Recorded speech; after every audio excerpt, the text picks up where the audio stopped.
Of all the financial titans and philanthropists of the 20th century, none are more complex or mysterious than George Soros. Like Carnegie, J.P. Morgan, and the Rockefellers, he amassed billions through ruthless business decisions, only to turn around and give away most of his fortune to advance his own personal philosophy. He can move world financial markets simply by voicing an opinion, or destabilize a government by buying and selling its currency. He also pledged more aid last year to help people in Russia than the U.S. government did.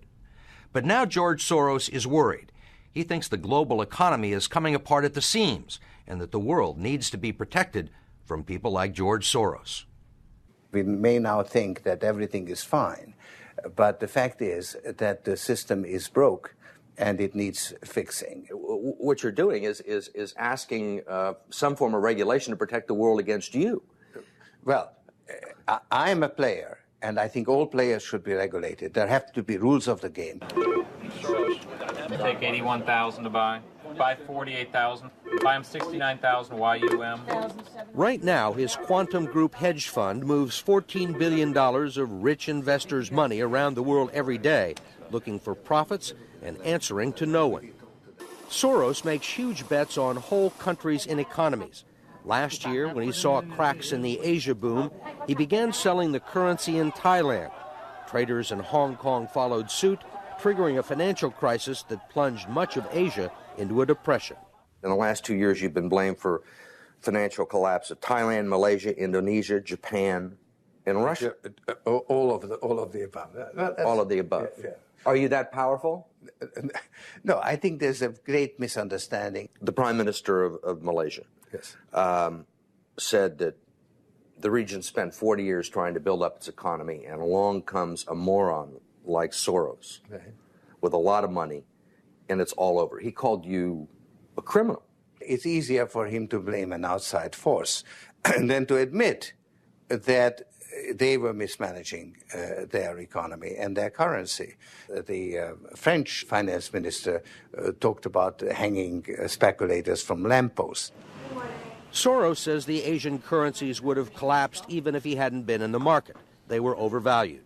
He says people tend to follow his lead because he's been so successful.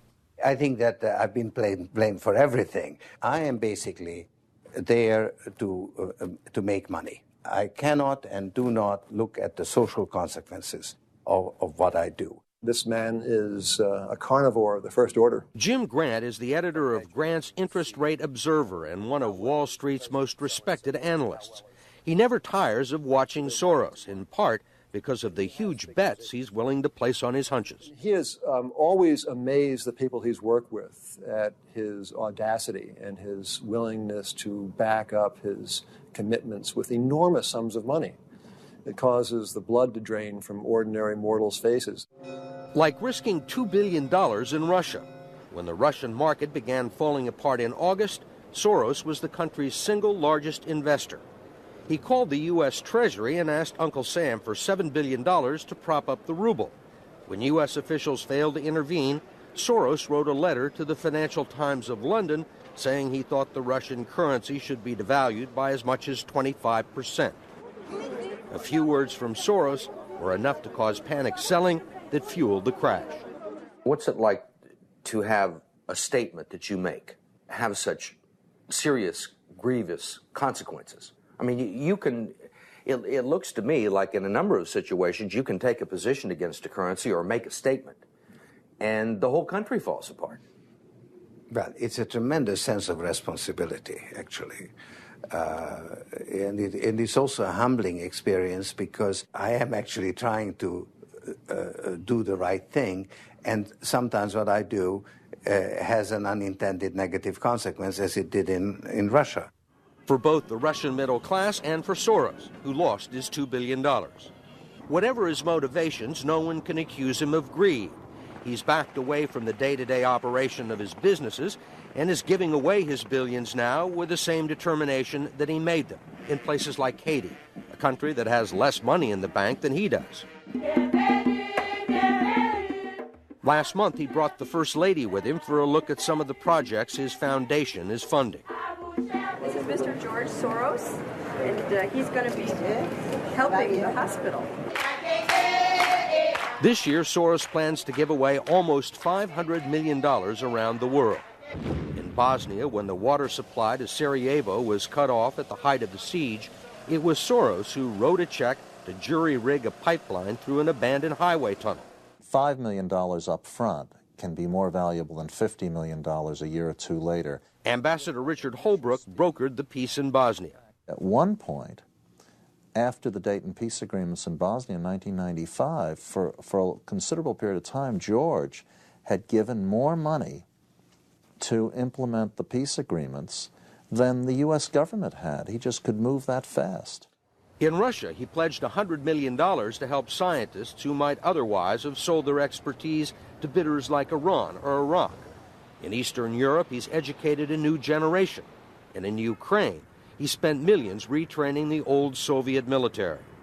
At the center of George Soros, there's an inherent contradiction. Which is? Which is, on one hand, you're the capitalist who does not care about the social consequences of his act, and on the other hand, you are a philanthropist who cares only about social consequences. How do you resolve the two? Recognizing that as a competitor, I've got to compete to win. As a human being, I am concerned about the society in which I live. Which George Soros am I talking to now? The amoral George Soros or the moral George Soros? It's one person. It's one person who at one time engages in amoral activities and at the rest of the time tries to be moral. To understand the complexities and contradictions in his personality, you have to go back to the very beginning, to Budapest, where George Soros was born 68 years ago to parents who were wealthy, well-educated, and Jewish. When the Nazis occupied Budapest in 1944, George Soros' father was a successful lawyer.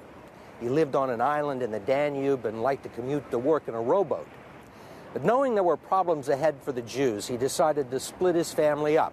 He bought them forged papers, and he bribed a government official to take 14-year-old George Soros in and swear that he was his Christian godson. But survival carried a heavy price tag. While hundreds of thousands of Hungarian Jews were being shipped off to the death camps, George Soros accompanied his phony godfather on his appointed rounds, confiscating property from the Jews. These are pictures from 1944 of what happened to George Soros' friends and neighbors. You're a Hungarian Jew who escaped the Holocaust by posing as a Christian. Right. And you watched lots of people get shipped off to the death camps. Right. I was 14 years old. And I would say that that's when my character was made. In what way? That one should think ahead, one should understand and anticipate events, and one is threatened.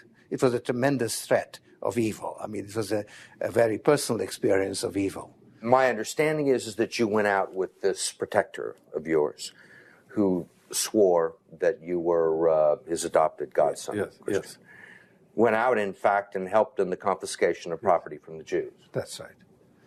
Yes.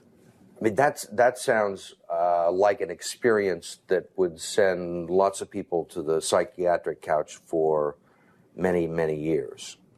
Was it difficult? Not at all. Not at all. Maybe as a child you don't see the connection, but it created no problem at all. No feeling of guilt. No. For example, that I'm Jewish, and here I am watching these people go. I could just as easily be there. I should be there. None of that. Well, of course, I could be on the other side, or I could be the one from whom the thing is being taken away. But there was no sense that I shouldn't be there, because that was,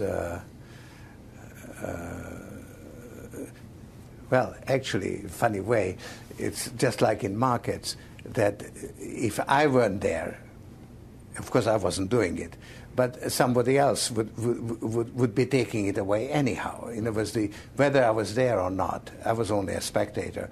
The property was being taken away. So I had no role in taking away that property. So I had no sense of guilt. Are you religious? No. Do you believe in God? No. Soros told us he believes God was created by man, not the other way around, which may be why he thinks he can smooth out the world's imperfections. When we went with him to Ukraine, he was treated like a visiting head of state and was received by the president. Then he was received by the prime minister and finally the central bank. 20% in cash. They even allowed him to look at the books and asked him for advice. Lots of people want George Soros' advice. Most recently, South African President Nelson Mandela. Actually, President Mandela asked me, how could South Africa protect itself against speculators like you? And I told him, I wrote him a memo, trying to give him the best advice I could, how to reduce the exposure of South Africa to speculative attack. That's the old stop me before I kill again approach, right? Well, you're telling this is what you can do to stop me. Whether I or somebody else does whatever is happening in the markets, it really doesn't make any difference to the outcome. I don't feel guilty because I'm engaged in an amoral activity which is not meant to have anything to do with guilt. Part of the reason he is so rich is that the Soros hedge funds operate offshore in the Netherlands Antilles to avoid scrutiny by the Securities and Exchange Commission. So even while Soros tells Congress and the Treasury that hedge funds must be regulated to stop the global crisis, he's avoiding the rules. Why is it that Americans can't invest in the quantum fund? It's an offshore fund. Why is that? Because the fund is not registered with the Securities and Exchange Commission.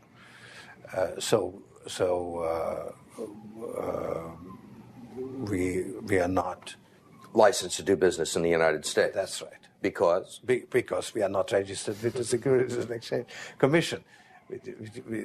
Because we find it more convenient to operate without it. So in some ways it's to escape regulation. Yeah, that's right.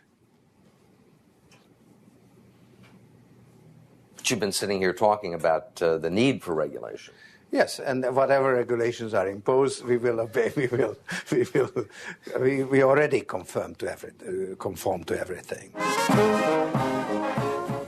If the beneficiaries of Soros's billions do not understand the intricacies of SEC rules and offshore hedge funds, they do understand what he's done for them.